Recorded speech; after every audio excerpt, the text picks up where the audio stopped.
Now this design was sent in by Mary, and Mary wrote, "This challenge was something I have been wanting to be able to do since I started digitizing. I use Ember to digitize. I was pleased with the depth that was created by the multiple layers of stitching. I want to do more of this with different images." Good. I will say that my frustration level has gotten pretty high with this challenge, not because of the digitizing or embroidery sew out, but because of cataract surgery in the middle of it, and I wasn't sure I would get it done in time. I do hope the cataract surgery was 100% successful, Mary. Okay, now I want to look at the image, and here it is, and it's this wonderful shape rising above a tree line, and over here we can see there's another one, and then we've got this lovely foreground, all the different greens, tans, gold flecks in amongst this tree. We've got this tree with its bits of shadow giving it form, this one in the background in shade, then we have this little clump over here, this piece in the foreground, this piece slightly further back, and then we have this one, then this one, and I think that's the crown of a tree that's growing out of this clump. Then we have this one and this one, all slightly different shades of green, and all with their areas of dark shadow, so as you can see the form of the clumps of leaves on the branches. Right, now I want to actually fade this away because I just want to look at the embroidery, or the digitizing rather. Apply and go back to normal.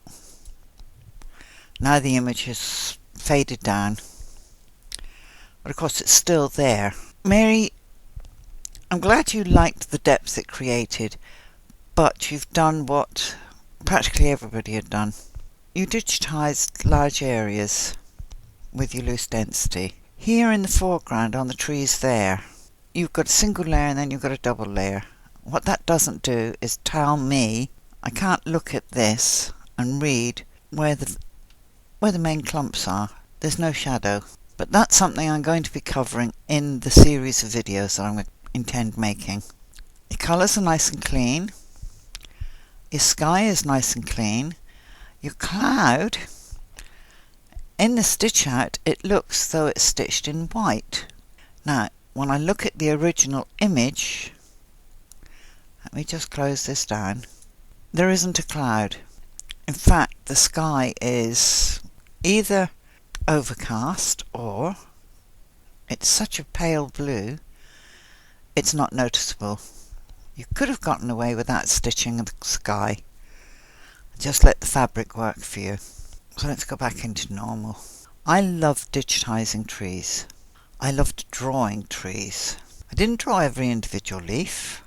I don't have that kind of patience.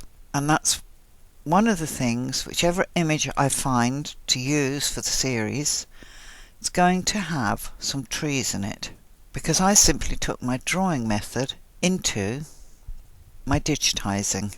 Now I think somewhere I have got a slow computer for a start. Okay,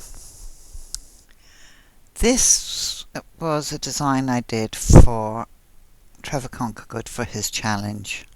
I'll just show you the original drawing. This was the original sketch, or the original cartoon that I did. Not the original sketch, the original cartoon. And you can see, to create my trees, I simply did open loose lines.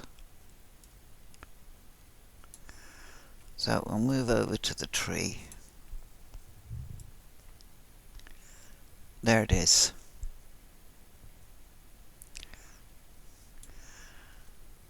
I used the same technique for digitizing. So let's leave that for a minute and go into this. And and hit my B key, get me in there, there we go. Loose density clumps. Now what I haven't attempted to do is the whole tree, because that wouldn't give me the effect I wanted. I've just done clumps. Not very big ones either, just small ones. And then over here, on this one, it's clumps again, semicircular, because that was the shape of the pattern of leaves. Now if I drop that and I bring this down a bit,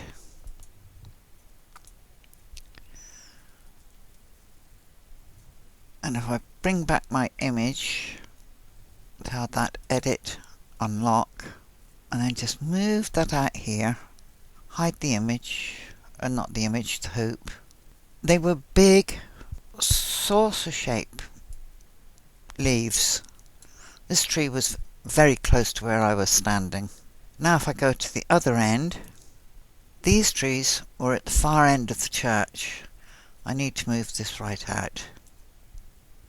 No, not you dear, you. You can see how these were scribbled in. And that's what I did.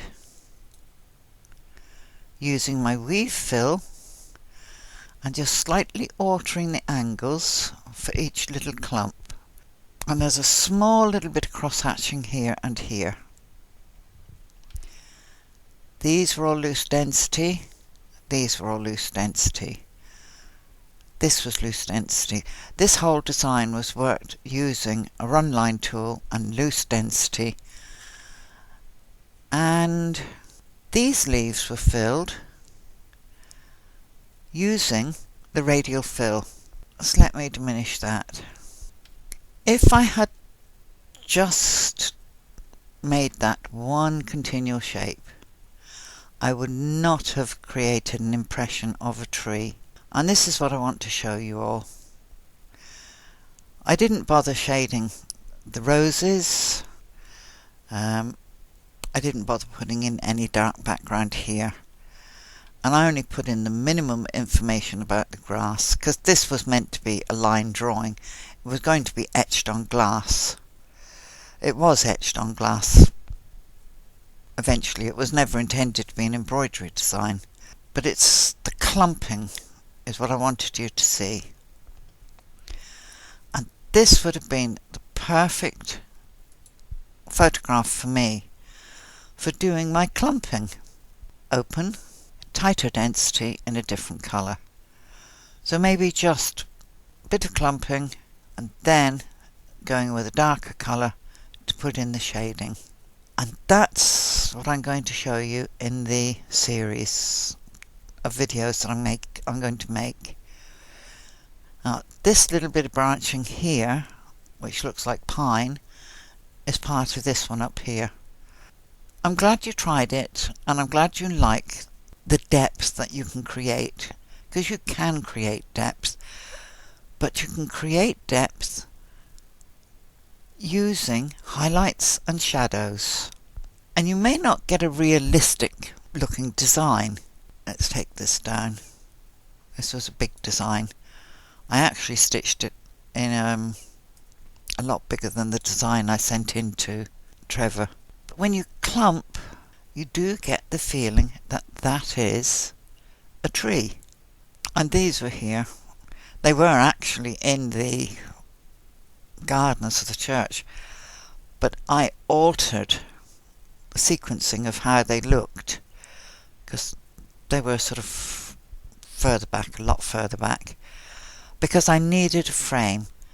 And this, and this, and this was my frame. And down here you can see, I didn't bother trying to put any detail in here for the ground foliage. Just clumps of scribble up in here, just clumps of scribble, so you could see that it was recessed shaping behind here. I didn't include that in the design, because the design was getting too busy for a line embroidery. Okay, let's diminish that and get back to your design.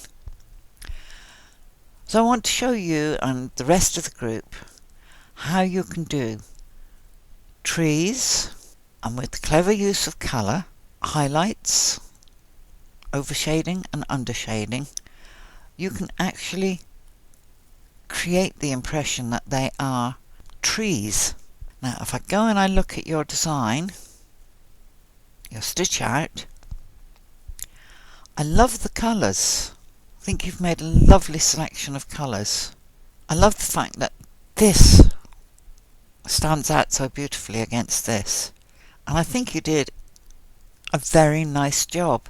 It's not easy when you've been semi-conditioned by designs that you buy and the standard fill designs that we create, to suddenly make the switch to doing loose density designs.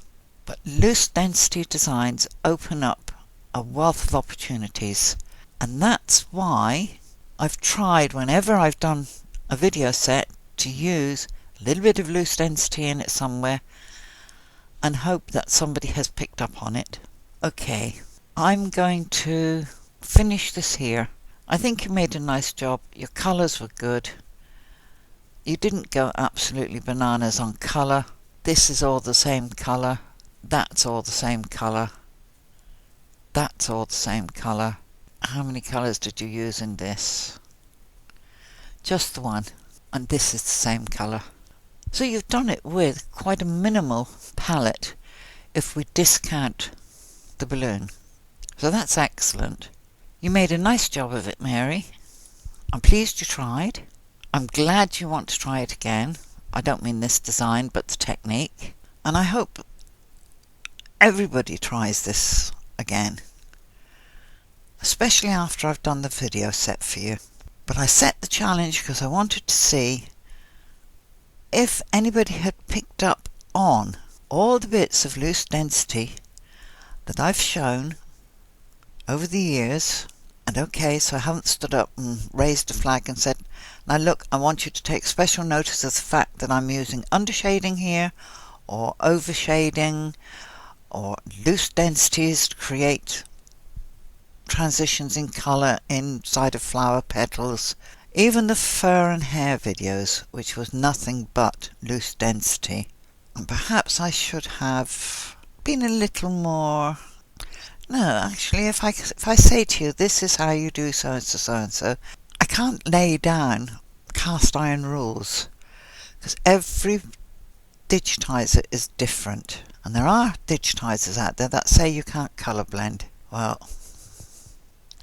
I know you can.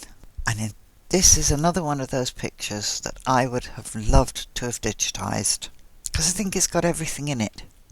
And another look at your stitch out. I get the feeling of depth here, the layers of the trees, and the same here. I think you made a nice job of it. Right, I'm going to close now, and I'll see you all in the next set of videos.